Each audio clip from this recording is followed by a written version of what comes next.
안녕하세요. 저는 며칠 후에 입대를 앞두고 있는 건장한 대학생입니다. 어쩌면 채널에 제 사연이 소개되는 날이면 저는 이미 군에 입대를 하고 난 이후가 될지도 모르겠네요. 아들 하나뿐인 저희 집에 제가 입대를 하고 나면 쓸쓸하실 부모님께 조금이나마 저의 온기가 전해지길 바라봅니다. 저희 아버지는 환경미화원입니다. 어머니는 제가 어렸을 때부터 몸이 편찮으셨어요. 아직 완치 사례가 없는 평생 병원 신세를 져야 할지도 모르는 불치병이었습니다. 아버지는 그런 어머니를 끝까지 책임지려 노력하셨어요. 저는 그런 아버지를 보며 사랑을 배웠죠. 매달 어머니의 병원비가 나가야 했기에 저희 집은 오래전부터 넉넉지 못한 살림이었습니다.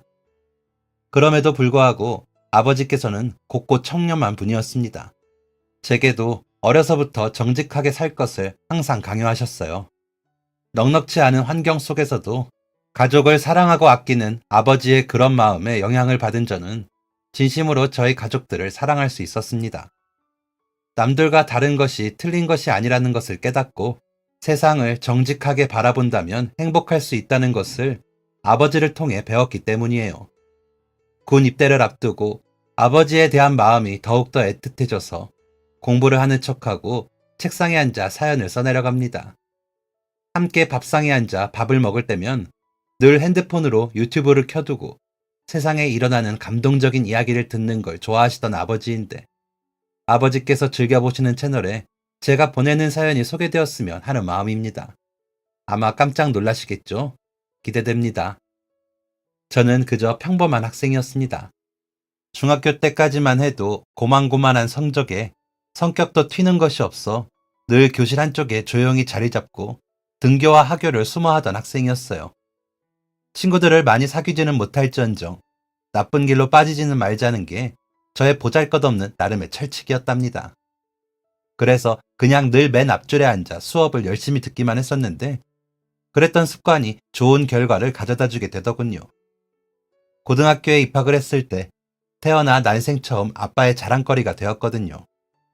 저는 그저 아빠가 차려놓으신 밥상에 숟가락 하나 얹어 하라는 대로 공부만 했을 뿐인데 네모난 성적표 종이 한 장에 세상을 다 가진 듯 기뻐하시는 아버지를 보며 그것만큼 기쁜 것이 없었습니다.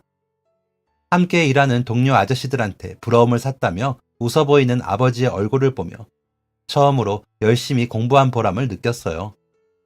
고등학교 첫 중간고사에서 반에서 1등을 했을 때에는 아버지의 활짝 웃는 눈가에 고인 눈물방울까지도 보았습니다. 그 작고 소중한 눈물방울을 보며 더욱 깨달았어요. 어쩌면 할 줄 아는 것 없는 제가 아버지를 위해 할 수 있는 것이 이렇게 학생의 본분대로 공부를 열심히 해서 아버지를 웃게 해드리는 일이 아닐까 하고 말이에요. 다시 한 번 더 아버지께서 저로 인해 웃는 얼굴이 보고 싶었고 그렇게 공부를 열심히 하게 되었습니다. 열심히 한 저는 1년 만에 반에서 1등뿐만 아니라 전교에서 1등을 하는 아이가 되어 있었어요. 저조차도 얼떨떨하고 신기한 일이었어요. 선생님은 학원도 과외도 하지 않는 제가 전교 1등을 한 것이 너무 대견하다며 아버지께 직접 전화를 드리기도 하셨습니다. 아버지께서는 그날 전화기를 붙들고 선생님께 감사하다는 인사를 하셨어요. 정작 수화기 너머의 선생님은 아버지의 모습이 보이지도 않는데 허공에 대고 꾸벅꾸벅 고개 숙여 몇 번이나 인사를 하셨죠. 그걸 보는 내내 기분이 좋으면서도 내심 불안했습니다. 성적이 다시 떨어지면 어떡하지 하고요. 성적표를 가지고 어머니께서 계신 병원에 아버지와 함께 갔다가 한참이나 칭찬하는 소리를 듣고 나서야 집으로 돌아올 수가 있었습니다. 부모님께서 저로 인해 웃는 얼굴을 보니 뿌듯했지만 더 잘해야 한다는 생각을 떨치기란 힘들었죠. 아무도 강요하지 않았는데 말이에요. 아마 모든 학생들의 마음이 그렇지 않을까 생각해요. 성적이 마음에 들어 웃다가도 자연스레 다음 시험을 걱정할 수밖에 없는 아버지께서는 그날 저녁으로 아주 뜨겁고 질긴 백숙을 해주셨어요. 냄비째로 밥상 위에 올려두고 먹는 백숙은 뜨겁고 질겼지만 그 맛은 기가 막혔습니다. 닭다리를 제 앞접시에 덜어주신 아버지께서 전교 1등 우리 아들 장하다. 많이 먹어. 팍팍 먹어. 라고 하시며 미소를 지으실 때에도 눈가엔 여전히 눈물방울이 맺혀 있었습니다. 아버지께서 눈물이 날 정도로 자랑스러워 하시는 것이 가슴 벅차고 기쁘다가도 이상하게 마음 한편으로는 저까지 눈물이 날 정도로 알 수 없는 감정이 들었어요. 그 낯설고 이상한 감정은 그날 먹었던 백숙만큼이나 뜨거운 감정이었어요. 고생하신 우리 아버지, 더 기쁘게, 더 행복하게 해드리고 싶다는 욕심 같은 것이었던 것 같았습니다. 정작 할 수 있는 것이라고는 눈앞에 있는 성적표에 1등이란 단어를 찍어오는 것 뿐이었지만 그 다음은 뭐가 있을까 고민에 빠졌어요. 생각해보니 그 다음은 좋은 대학에 가는 것이더군요. 그래서 2학년이 되고 나서는 선생님과 상담 끝에 서울대를 목표로 했습니다. 쉽지는 않겠지만 지금 성적을 유지한다면 선생님께서도 두 발 벗고 도와주시겠다고. 그런데 어째서인지 제 성적이 점점 떨어지기 시작했어요. 2학년에 올라가고 첫 중간고사부터였습니다. 저는 성적표를 받고 학교에서 꼭 세상을 다 잃은 사람처럼 좌절했어요. 친구들은 제가 남들 다 하는 학원, 과외를 하지 않아서 그렇다고 생각했는지 은근슬쩍 학원이나 과외를 알려주기도 했습니다. 하지만 저희 집엔 그럴 돈이 없었죠. 이제까지 학원, 과외 없이도 충분히 잘해왔는데 왜, 대체 뭐가 문제인 거지? 라는 생각은 끝없이 저 자신을 갉아먹기 시작했어요. 답이 없는 고민이 꼬리를 물고 늘어지니 공부하는 시간마저 성적이 떨어졌다. 어떡하지? 하는 심각한 생각에 집중이 잘 되질 않았어요. 이대로라면 기말고사는 물론이고 모의고사 성적들까지 형편없을 것임이 분명했습니다. 그런데 아버지께서는 2학년 첫 중간고사 성적표를 보시고 더 이상 1등이 아니라는 걸 확인하셨음에도 아쉬운 내색조차 하지 않으셨죠. 우리 아들 고생 많았다. 공부하느라 많이 힘들지? 그 말씀을 들었을 때는 그 말씀이 또 마음에 걸려 집중이 되질 않았습니다. 매일매일이 하루하루가 고민이었죠. 멈추지 않는 고민에 머리를 쥐어뜯으면서도 억지로 야간 자율학습을 마치고 돌아오면 힘들게 일하시고 집에 돌아와 씻지도 못하신 채 제가 먹을 야식을 만들고 계시는 아버지의 뒷모습이 보였습니다. 아버지께선 정작 드시지도 않으면서 공부하는 아들 잘 먹어야 한다고 뜨거운 불 앞에 서서 내내 요리하시던 뒷모습. 정작 잘 드셔야 하는 건 아버지이셨지만 하루 종일 힘든 건 아빠인데 아빠가 더 드셔 하는 아들의 말에 아버지는 허허 하고 웃기만 할 뿐이었습니다. 그렇게 늦게까지 아들을 위한 하루를 보낸 아버지께서는 불이 다 꺼진 방 안에서 혼자 소리 없이 서랍을 열고 파스를 꺼내 등허리를 두드리셨어요. 그러면 저는 잠결에 그 소리를 듣고 손을 뻗어 더듬더듬 아버지 등 뒤에 파스를 마저 붙여드렸습니다. 그런 날은 괜찮았어요. 잠결에 저도 모르게 코를 틀어막고 짜증을 부린 적도 있습니다. 파스 냄새 그거 겨우 독해봤자 얼마나 독하다고.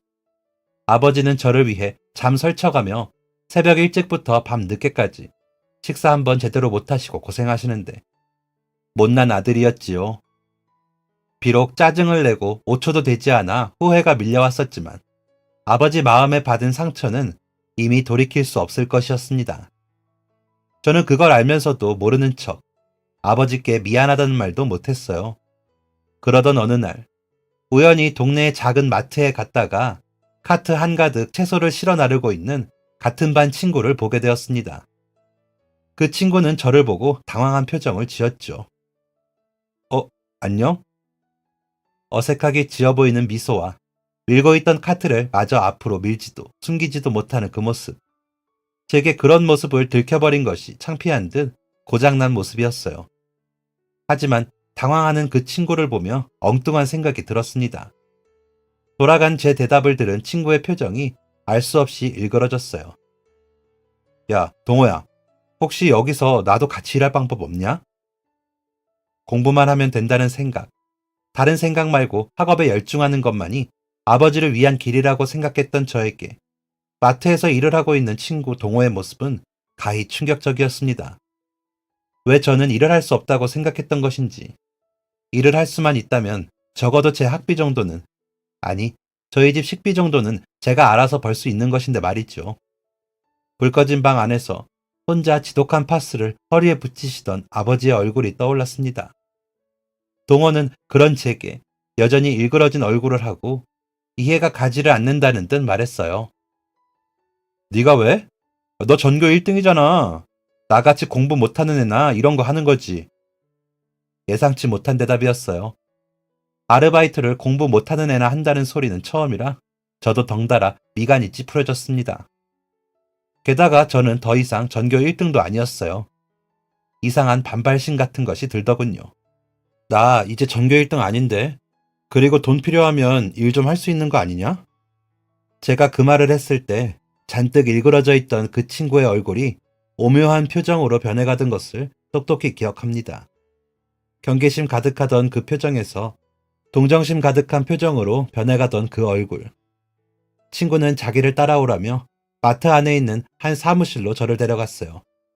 그곳에는 흰머리가 희끗희끗해져 안경을 쓰고 있는 어느 아저씨가 앉아 계셨습니다. 사장님이었어요. 무슨 일이냐? 하고 동호에게 묻는 그 아저씨의 얼굴이 묘하게 낯이 익었지만 신경 쓰지 않았습니다. 동호는 말했어요. 저희 반 친구인데요. 돈이 필요해서 일 좀 하게 해달라고 저한테 부탁해서요. 같이 일할 수 있을까요? 공부도 잘하고 똑똑한 친구입니다. 반에서 한 번도 대화를 나누어 본 적이 없었던, 사실 거의 남이나 마찬가지인 동호가 마치 저를 잘 아는 것처럼 사장님께 소개해 주었어요. 사장님은 저를 머리에서 발끝까지 한번 쓱 훑어보더니 내일부터 동호와 함께 나오면 되겠다고 대답해 주셨습니다.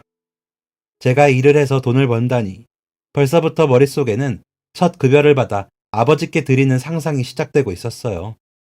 제가 돈을 벌어다 아버지께 드리면 아버지께선 분명 기뻐하실 것이라 저 혼자 착각했던 겁니다. 그렇게 저는 다음 날부터 새벽 일찍 학교에 가서 공부를 한다는 핑계를 대고 마트로 출근했어요. 제가 맡은 업무는 주로 근처 식당에 식자재를 배달하는 일이었습니다. 차를 타고 나가야 하는 날이면 조수석에 앉아 물건을 싣고 내리는 일을 도왔고, 가까운 거리는 직접 박스채로 이고 나가 배달을 했어요. 생애 첫 아르바이트. 몸은 힘들었지만 생각보다 쉬운 일이라고 생각했습니다. 그렇게 몇 시간 안 되는 짧은 아르바이트를 하고 학교에 가서 공부를 하면 어쩐지 평소보다 공부가 더 잘 되는 것 같은 기분도 들었답니다. 문제는 그 이후의 일이었어요. 평소처럼 새벽 일찍 식자재 배달을 나가던 중 한 식당에서 같은 반 아이를 만나게 된 거예요. 안녕하세요. 효자마트 배달 왔습니다. 아직 오픈 전인 마트의 문을 열고 들어갔을 때 그 친구는 식당 사장님, 사모님의 곁에 앉아 아침밥으로 추정되는 식사를 하고 있었습니다. 자다 깬 몽롱한 얼굴로 밥숟갈을 뜨다 저를 발견하고 눈이 동그래지며 놀라던 그 표정은 꼭 못 볼 것이라도 본 것처럼 당황한 표정이었죠. 일을 하게 되면서 그 누구와도 마주치지 않으리라고는 생각하지 않았기 때문에 저는 오히려 아무렇지 않았어요. 하지만 그 친구는 아무렇지 않을 수가 없었나 봅니다. 제가 식당에서 배달 아르바이트를 한다는 소문은 교실에 쫙 퍼지고 말았어요. 그 누구도 제게 직접적으로 다가와 아르바이트에 대한 진실을 캐묻진 않았지만 흘려들은 바로는 이야기가 대충 이러했습니다. 전교 1등이 아르바이트를 할 일이 뭐가 있겠냐? 원래부터 금수저라 고액과외 하면서 전교 1등 하다가 집이 쫄딱 망해서 성적 뚝 떨어지고 아르바이트는 한다더라. 불쌍한 인생. 야, 애들아, 엮이지 마라. 부정 탄다. 소문을 들은 마트 친구 동호는 제게 조심스럽게 괜찮냐고 물어왔어요. 하지만 저는 괜찮지 않을 이유가 하나도 없었답니다.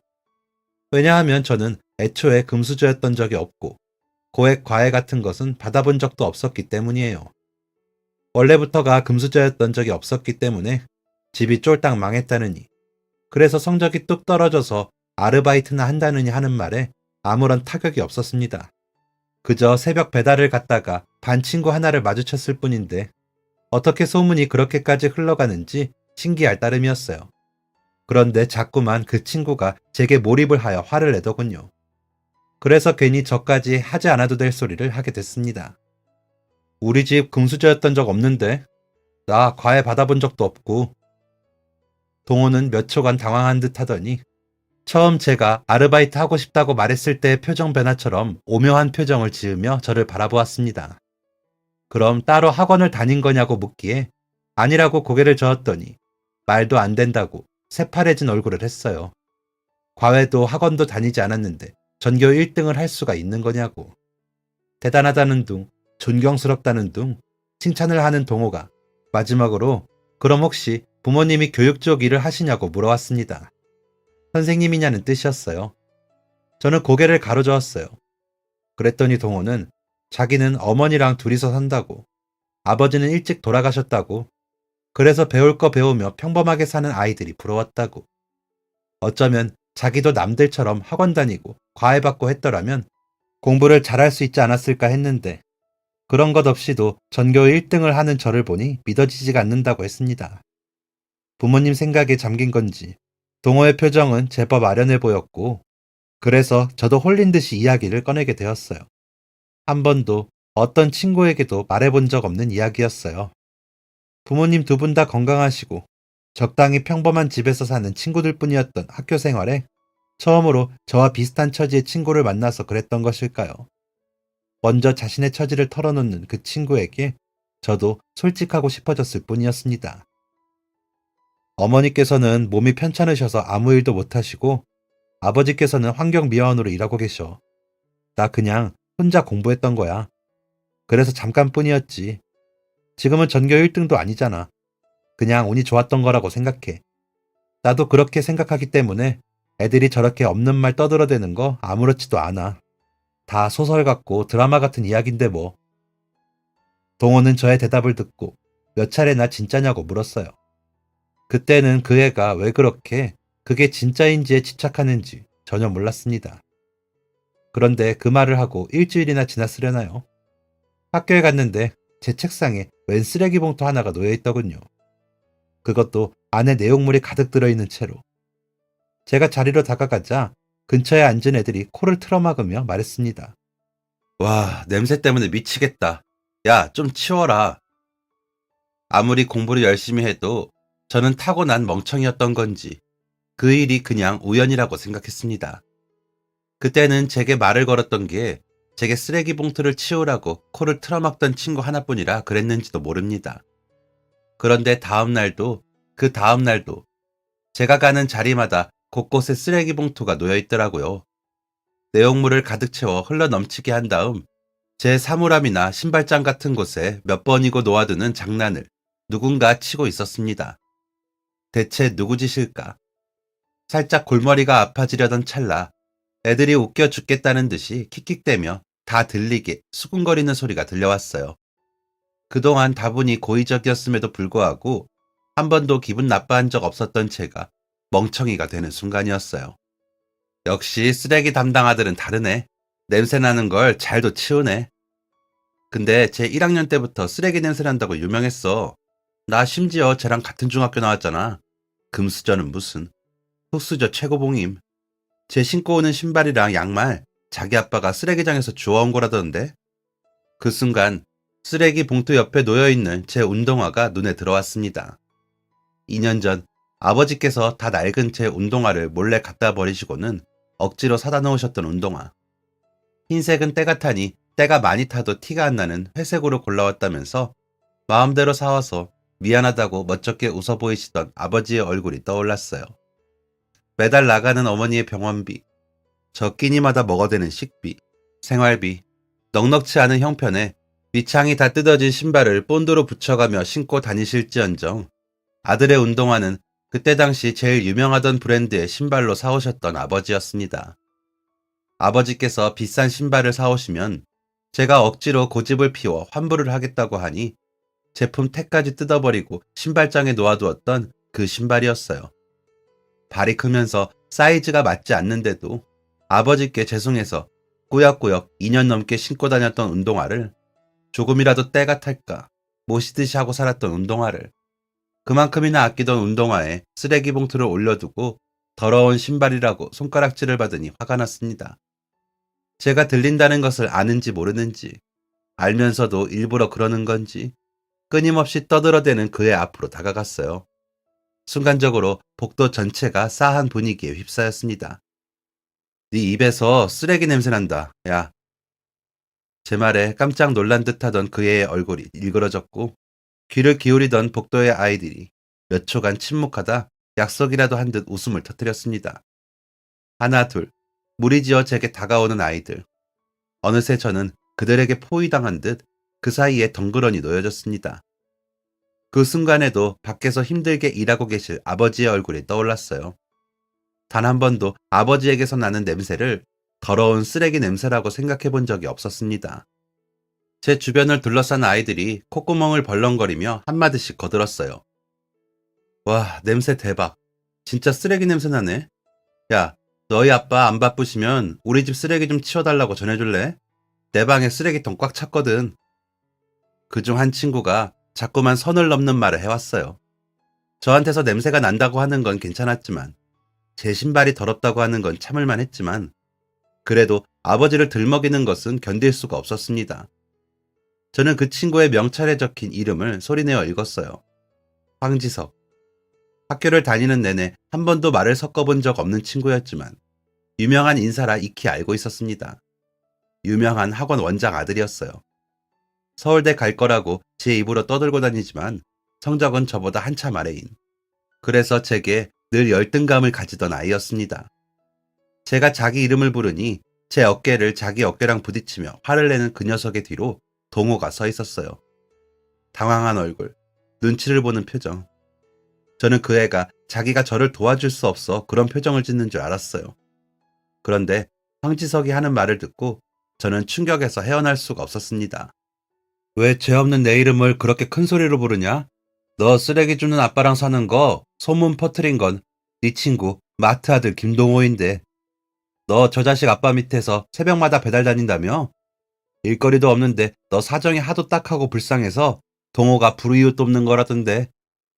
하긴 친해진 지 얼마 되지도 않은 녀석을 쉽사리 믿고 속사정을 털어놓은 제가 바보였어요. 역시 저는 교과서나 달달 외울 줄 알았지 멍청한 사람인 게 틀림없구나 생각했습니다. 그러면서도 동호에게 드는 배신감은 어쩔 수 없었어요. 친구를 한 대 때려버릴 수도 없고, 화는 났지만 그래도 묻고 싶었어요. 대체 왜 그랬는지, 왜 제 이야기를 남들한테 그렇게 쉽게 떠들고 다녔는지, 아버지는 돌아가셨다고 해놓고 왜 거짓말을 했던 건지 말이에요. 그래서 황지석의 어깨를 밀쳐버리고 동호에게 다가갔어요.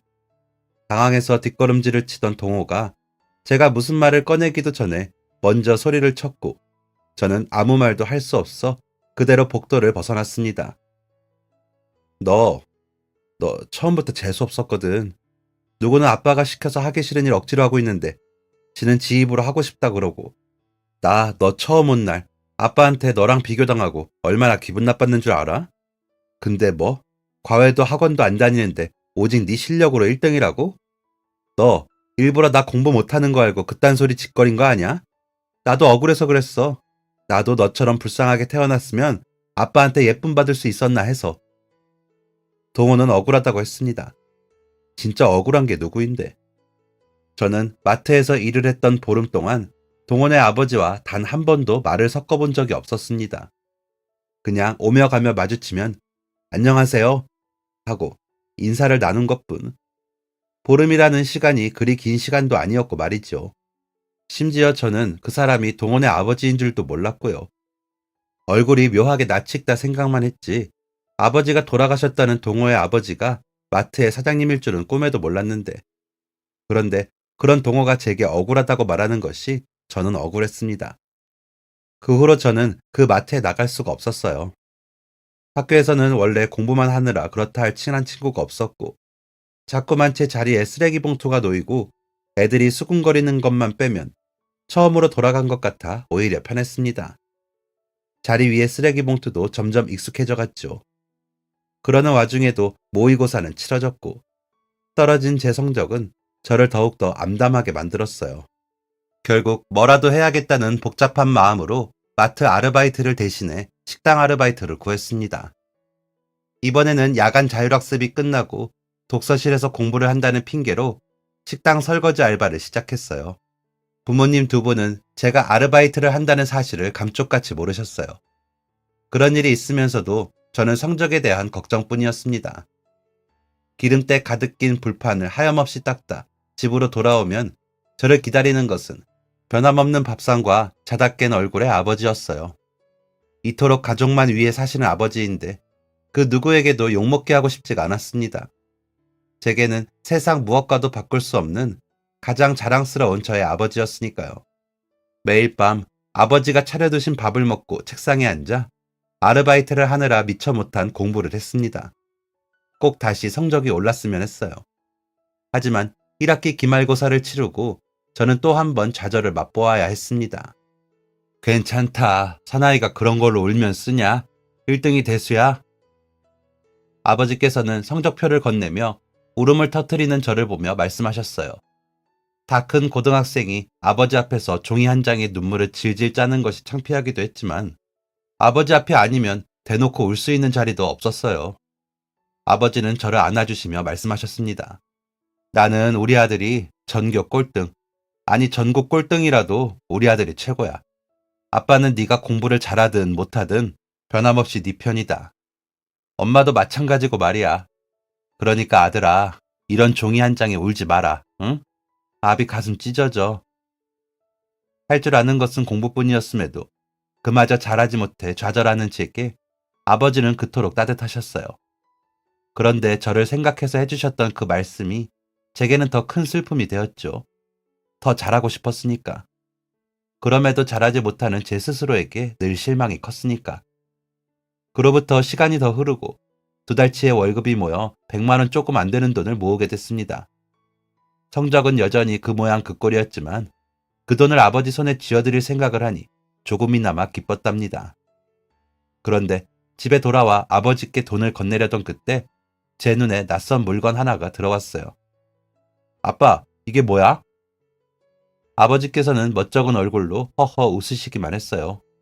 꽤나 묵직한 무게에 유리로 만들어진 네모난 액자에는 표창장이라는 글자가 적혀 있었습니다. 그 아래엔 아버지의 조남이 적혀 있었어요. 저는 참을 수 없어 그걸 가지고 아버지 앞으로 가서 앉았답니다. 쑥스러워 대답을 피하시는 아버지의 입가엔 미소가 걸려 있었어요. 아유, 이런 거 필요 없는데 자꾸만 가져가라고 해서 하는 수 없이 가져왔어. 아버지께서는 쑥스러운 듯 자꾸 웃기만 하시다가 표창장에 숨겨진 이야기를 들려주셨어요. 그날 평소처럼 새벽 근무에 나가셨다가 쓰레기장 옆에서 쇼핑백을 치우게 되셨다고 했습니다. 처음엔 그냥 누가 쇼핑백 안에 쓰레기를 넣어 버리고 갔다고 생각을 해서 안에 있는 쓰레기를 분리하기 위해 안을 살피셨다고 해요. 그런데 그 안에 수건 같은 것으로 돌돌 감겨진 무언가가 들어있었고 왠지 이상해 수건을 풀어본 아버지는 깜짝 놀랄 수밖에 없었다고 해요.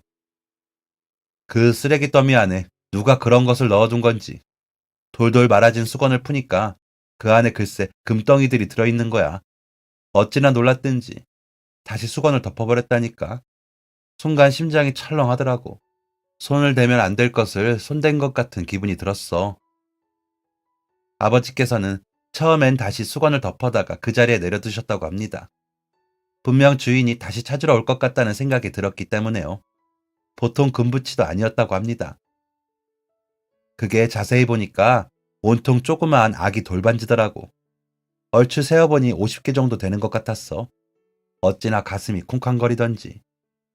아버지는 그때를 회상하시며 처음에는 그걸 주인에게 찾아주겠답시고 괜히 가지고 있었다간 견물생심 욕심이 생겨 이를 그르칠 것 같다고 하셨습니다.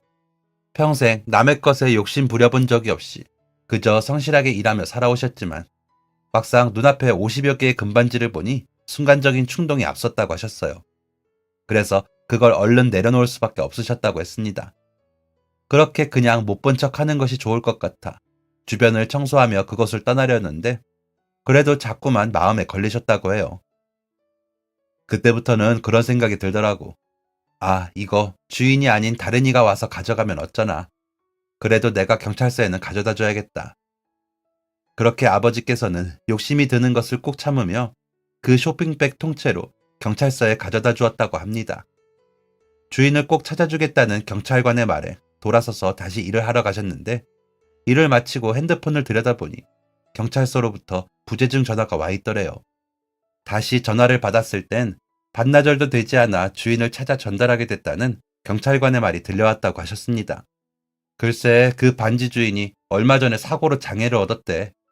자기 아들 어렸을 때부터 한 곳에 모아뒀던 돌반지인데 도둑들면 귀한 거 알고 훔쳐갈까 수건에 돌돌 말아둔 것을 아프고 나서 쓰레기인 줄 알고 다 내다 버렸다는 거야. 어찌나 딱하든지 못 본 척하지 않고 경찰서에 가져다 주길 잘했다 싶었지. 아픈 아내가 집 청소를 했다는 말에 집을 둘러보던 남편이 돌반지가 없어진 것을 깨닫고 경찰에 신고를 했는데 마침 아버지께서 그 쇼핑백을 가져다 주신 후였던 거예요. 수건 둘둘 말려있는 걸 버렸다는 말에 남편이 오열하며 아내에게 화를 냈다고. 그런데 이렇게 찾고 나니 아내에게 미안하더라고. 세상에 이렇게 좋은 분이 계실 줄 몰랐다고 경찰관이 남편의 말을 아버지께 전했을 때 아버지는 눈물이 나셨다고 했습니다. 아내가 아프면 세상이 무너지지. 멀쩡히 잘 지내다가도 예고 없이 심장이 무너지지. 내 그 마음을 아니까 그저 딱하기만 하더라. 나한테 꼭 살해하고 싶다고 하는 걸 받을 수가 없었어. 당연히 주인이 되찾아야 마땅하다 생각했고 경찰서에 가져다 주면서도 살해 같은 걸 바라고 한 일도 아니었지만 말이야. 그래서 나한테 전화해준 그 경찰관한테 말했어.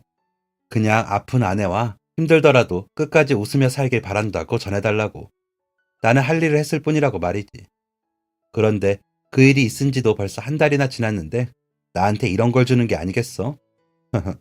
학교 다닐 때도 상장 하나 받아본 적이 없는 난데 이 나이 먹고 이런 걸 받으니 쑥스러워서 원.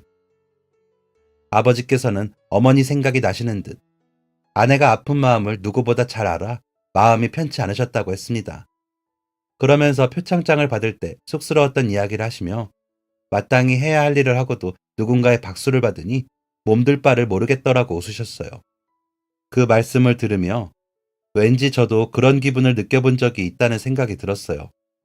학생으로서 마땅히 해야 할 공부를 했을 뿐인데 아버지의 자랑이 되고 박수를 받았던 그날들이 떠올랐거든요.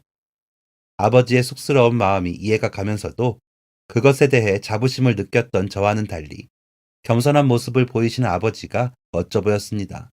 근데 계속 나한테 사진을 같이 찍자고 하더구나. 근데 내 얼굴이 남는 게 부끄럽기도 하고 누구한테 자랑하고 싶은 것도 아니기도 해서 거절을 했거든. 한 장만 찍자고, 한 장만 찍자고 계속 그랬는데 그걸 거절하고 온 게 내내 마음에 걸려. 그 사람도 나랑 사진을 꼭 찍어야 하는 사정이 있었을지 모르는데 그렇게 겸손하셨으면서도 아버지께서는 마지막까지 사진 찍자고 하던 담당자의 말을 거절하고 온 것이 마음에 걸린다고 하시며 걱정을 하셨어요. 왜 거절을 하셨느냐 여쭈니 아버지께서는 하신 일이 알려지는 것이 쑥스러워 사진뿐만 아니라 어떠한 기록도 남기지 않고 싶으셨다 하시더군요. 저는 그런 아버지가 자랑스러웠습니다. 그래서 아버지께 아르바이트로 번 100만 원을 건네드리는 일이 더욱더 뜻깊어졌죠. 그러나 설레는 마음으로 돈을 건넨 저와는 달리 그 돈의 정체를 알게 된 아버지의 표정은 좋지 못하셨습니다. 미안하다. 아빠가 못나서 한참 공부만 할 너를 힘든 일까지 손대게 만들고 기쁜 마음으로 드리는 제 입장만 생각하느라 그걸 받으시는 아버지의 마음이 편치 못하실 것이라는 생각은 미처 하지 못했어요. 마냥 뿌듯한 일이라고만 생각했는데 아버지의 말씀을 들으니 가슴이 아팠습니다. 부모의 마음이라는 것은 알면 알수록 제 생각보다 더 깊고 넓은 것이더군요. 그래서인지 아버지께서 속상해 하시는 것을 알면서도 아르바이트를 그만둘 수가 없었습니다. 그 넓은 마음에 어떻게든 보답하고 싶었어요. 부모님이 저를 사랑하시는 일은 지극히도 자연스러운 일이었지만 받아야 마땅한 사랑이라고 당연시하고 싶지는 않았기 때문입니다. 그래서 찾아온 방학에는 식당 설거지 일을 그만두고 공장으로 들어갔어요. 식당 일보다 급여도 안정적이고 남는 시간을 활용해 공부하기도 좋았습니다. 그리고 그곳에서 한 친구를 사귀게 되었어요. 같은 반 친구였는데 소위 말하면 공부에 열정적인 친구는 아니었고 노는 무리에 속했죠. 그래서 처음 마주쳤을 때 피하고만 싶었습니다. 이미 학교에서 저는 전교생들에게 따돌림 아닌 따돌림을 받고 있었기 때문에요. 그런데 그 친구가 먼저 제게 다가와 말을 걸더군요. 야, 나도 어제부로 왕따다. 왕따끼리 우리 친구 할래? 저는 구태여 대답하지 않았습니다. 그냥 아버지를 생각하면 엮여서 좋을 것이 없다고 생각했기 때문이에요. 그런데 그 친구는 대답 없는 저를 예상이라도 했다는 듯이 묻지도 않은 자신의 이야기를 구구절절 늘어놓았습니다. 매일매일이 그랬어요. 어떤 날엔 귀찮을 정도로 자신의 이야기를 해댔죠. 자기가 왜 그 무리에서 빠지게 되었는지, 어떻게 왕따가 되었는지, 살아온 환경은 어땠는지 등등. 요약하자면 일밖에 모르는 부모님 밑에서 자랐고 애정결핍으로 삐뚤어진 학교 생활을 하게 되었다는 이야기였어요. 그런데 어느 날 괴롭힘을 당하면서도 꿋꿋하게 학교 생활을 하는 제가 눈에 들어왔고 대단하다 생각했는데 공장에서 만나게 되니 새로웠다는 이야기. 저를 만나던 첫날 자기 친구들에게 말을 했다고 합니다. 저랑 친구를 해야 하니 이제 너네랑은 못 어울리겠다고요. 왕따를 자처한 셈이었어요. 그 황당한 이야기가 어이없으면서도 내심 뒷이야기가 궁금하긴 했습니다. 그래서 이제 저랑 친구를 먹고 뭘 어떻게 하겠다는 것인지 말이에요. 저랑 공장에서 일하며 적당히 놀자는 이야기인 줄 알았거든요. 그런데 전혀 예상치 못한 말을 했습니다. 나도 똑바로 살고 싶은데 공부하는 법 좀 알려줘. 너한테 피해 안 가게 할게. 그 말이 왜 그렇게 듣기 좋던지 저는 그 녀석의 공부를 도와주게 되었어요. 혼자 공부를 하는 것보다 그 친구에게 가르쳐주며 공부를 하니 제게도 나름 좋은 영향이 있는 것 같았어요. 그렇게 저와는 어울리지 않는다고 생각했던 낯선 아이와 저는 점점 가까워져 갔습니다. 한 달 정도의 시간이 흘렀을 때 그 녀석은 제게 우리를 절친이라 표현했어요. 절친한 친구라는 의미였죠. 아주 낯선 단어였지만 싫지 않았습니다. 저는 그 애한테 더 깊이 들려줄 이야기도 숨길 이야기도 없었기 때문이에요. 이미 저의 가정 형편은 전교에 소문나 있었고 그걸 알면서도 아니 알게 된 덕분에 저와 친구가 되고 싶었다 말하던 녀석이었으니까. 동호가 그랬던 것처럼 배신을 할까 두렵지도 않았어요. 우여곡절 끝에 제게도 친구라는 게 생겼다 생각하니 내심 든든하기도 했습니다. 그렇게 방학이 지나가고 다시 개학, 반년이 지나면 고3이 되는 시기였습니다. 예민할 수밖에 없는 시기였고 그런 제게 절친이었던 민석이는 좋은 고민 상담소였어요. 이번에 5등 안에 못 들면 진짜 어쩌지? 와, 진짜 말도 안 되는 고민이다. 그토록 고민이라고는 어머니 건강 상태, 성적뿐이던 제게 그만 예상치 못한 고민거리가 생기게 되었습니다. 바로 아버지의 교통사고였어요. 처음에는 민석이에게 이야기할 생각도 하지 못했어요. 그런데 아버지 걱정에 밤새워 우느라 퉁퉁 부은 눈으로 학교에 갔더니 그걸 알아챈 민석이가 먼저 물어보면서 아버지의 이야기를 털어놓게 됐습니다. 다른 것도 아니고 나 좋아하는 떡볶이 사러 가시다 그렇게 됐으니까 더 미치겠더라고. 사고 낸 사람은 하나도 안 다쳤는데 우리 아빠만 다쳤어. 그게 또 얼마나 억울한지 몰라. 아버지께 일어난 일이 억울했어요. 제가 좋아하는 떡볶이를 사다 먹이시려고 길을 걷던 아버지는 배달을 가던 속도 높은 오토바이에 치여 다리를 크게 다치는 바람에 당분간 일도 나가실 수 없게 되고 말았습니다. 속상해서 하루 종일 아무것도 드시지 못하는 아버지가 안타까웠어요. 그리고 왜 그렇게 신호위반이나 하는 오토바이 운전자는 하나도 다치지 않고 열심히 착하게만 사시던 저희 아버지만 다쳐야 하는지 억울했어요. 너무너무 억울해서 저는 민석이에게 제가 얼마나 억울한지를 설명하려다 얼마 전 아버지께서 하셨던 선행을 이야기하게 되었습니다. 반지를 찾아주고 표창장을 받은 이야기 말이죠. 그렇게 항상 올곧게만 살아오신 분인데 왜 아버지께서 이런 억울한 일을 당하셔야 하는지 속상해 진짜. 민석이는 그런 저의 이야기에 크게 공감해 주었고 아버지께서 일을 못 나가시는 동안 저는 다시 아르바이트를 하기 시작했어요. 방학 때까지 공장 아르바이트만 하고 그 후로는 공부에만 집중하려 했지만 일이 이렇게 됐으니 어떻게든 도와드려야 한다는 생각이었어요. 아버지께서 받지 않겠다고 해서 제가 가지고 있던 그동안의 아르바이트비를 몰래 아버지 주머니 속에 넣어두고 저는 학교를 마치면 곧장 전에 일하던 식당으로 향했습니다. 뜨거운 물에 손을 담그며 기름기 가득한 불판을 수십 개 닦아내야 했지만 하나도 힘들지 않았어요. 평생 불편한 몸으로 병원에 의지한 채 살아가셔야 하는 어머니와 그런 어머니의 나까지 건사하시며 살아가셔야 하는 아버지를 생각하면 그런 작은 힘듦은 아무것도 아니었기 때문입니다. 민석이는 그런 저를 보며 다시 한번 자기가 얼마나 모자란 아들인지 깨달았다고 했어요. 어쩌면 그 모든 이야기를 민석이에게 털어놓을 수 있어서 다행이었는지도 모릅니다.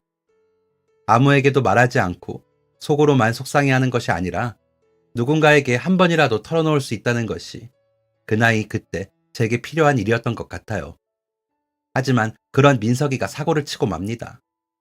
평소와 같은 수업 시간, 문학을 맡은 담임 선생님의 시간이었어요. 5교시 수업이라 애들이 전부 졸음이 밀려오던 시간이었고, 선생님께서는 그런 저희의 졸음을 깨우기 위해 재미있는 이야기를 들려주시겠다고 하셨죠. 몇몇 아이들은 그 이야기를 들으면서도 이미 졸고 있었지만, 저는 무조건 졸음을 떨쳐내겠다는 생각으로 이야기에 집중했습니다. 저만큼이나 공부에 의지를 갖게 된 민석이도 마찬가지였고요.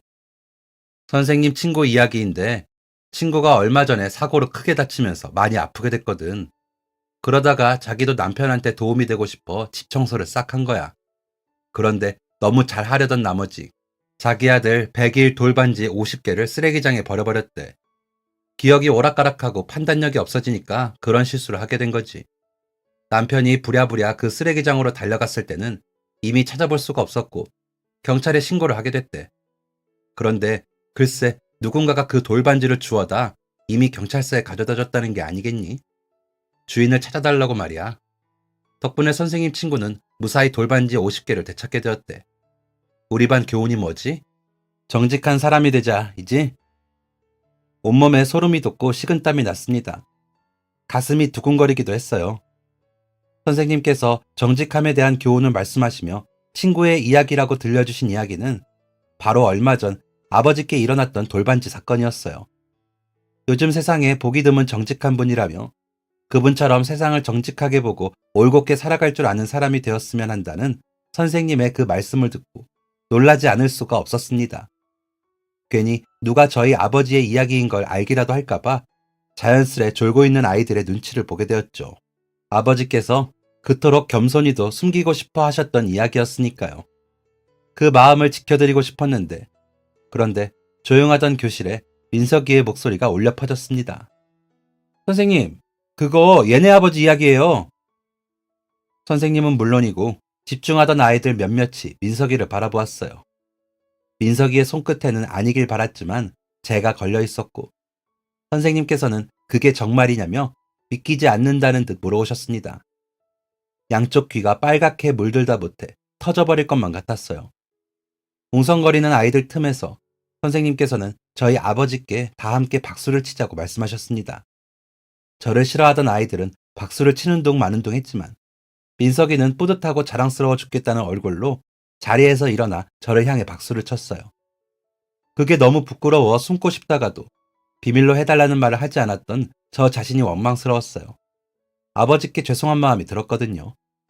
그리고 며칠 후 주말, 모처럼 아버지와 점심 식사를 하고 있는데 아버지의 핸드폰이 울렸습니다. 여보세요?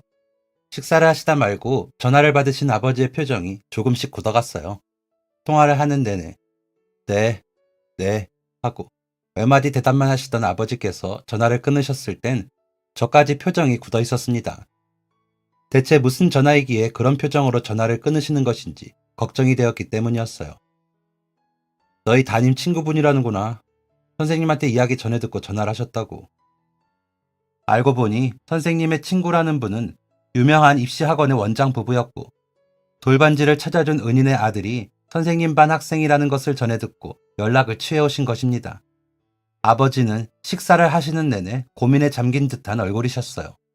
선생님께 제 사정을 이야기 듣고 그 학원에서 저를 대학교 들어갈 때까지 무료로 수강을 해주겠다고 했던 거예요. 세상에 공짜는 없는 법이라고 늘 입버릇처럼 말씀하셨던 아버지이셨기에 당연히 거절하실 것이라 생각했습니다. 아빠, 나 그런 거 필요 없어. 내가 친구한테 잘못 이야기하는 바람에 일이 이렇게 됐는데 아빠는 숨기고 싶어 했는데 이렇게 돼서 미안해. 내가 학교 가서 선생님께도 잘 말씀드릴게요. 아버지는 고민 끝에 다시 전화를 걸어 거절 의사를 밝히셨습니다. 하지만 쉽게 통화를 종료할 수 없는지 아버지께서 놓지 못하는 핸드폰 스피커 너머로 학원 원장님의 목소리가 들려왔어요. 무슨 말씀을 하고 있는지 자세히 들리진 않았지만 말하는 억양으로 미루어 보아 무언가를 간곡히 부탁하는 듯한 목소리였어요. 아버지께서는 한숨을 쉬시며 다시 연락을 드리겠다고 하고 전화를 끊으셨습니다. 그러고는 제게 물으셨어요. 너 공부해서 좋은 대학 가면 현수막 걸어서 학원 홍보를 쓰겠다는구나. 너 아르바이트 하는 걸 담임 선생님한테 들으시고 힘든 알바 대신 학원 다니며 쉬는 시간에 강의실 청소, 마치고 화장실 청소하면 일당도 주겠다고 하시네. 아빠도 솔직히 너 식당 주방에서 뜨거운 물에 손 담그고 불판 닦는 게 내내 마음 아팠는데 너 학원 다녀볼래? 대신 원장님이 학원 홍보하실 수 있게 좋은 대학 가는 조건으로 말이다. 아버지의 입에서 나온 말씀이라고는 믿어지지 않는 말씀을 하셨습니다.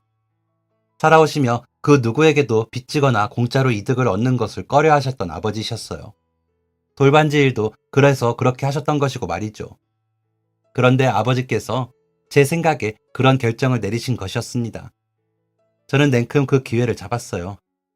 성적이 떨어지면서도 혼자서 하는 것 말고는 방법이 없었던 저였는데 그런 제가 유명한 입시 학원에서 공부를 할 수 있게 된다니 바란 적도 없는 기적이었습니다. 게다가 그 학원은 내노라 하는 입시 학원들 중 쌍두마차를 달리는 학원 중 하나였고 유일한 경쟁 학원은 바로 학교에서 저를 괴롭히던 황지석의 부모님이 하시던 학원이었습니다.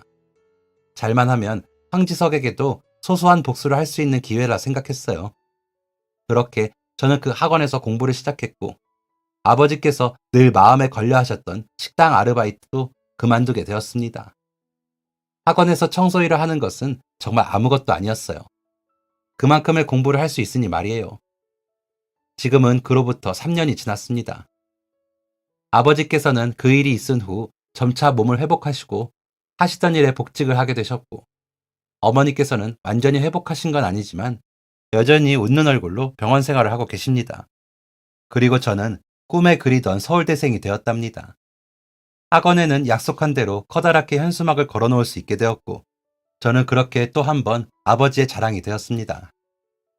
그리고 저는 지금 친구 민석이와 함께 동반 입대를 앞두고 있습니다. 입대를 앞두고 아버지께서는 제게 말씀하셨어요.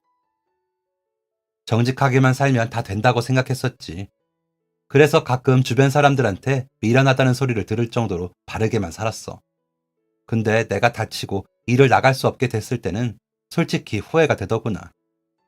그냥 그때 한번 나쁜 마음 먹고 그 반지라도 챙겼으면 이렇게 눈앞이 캄캄하진 않았을 텐데 하고 말이야.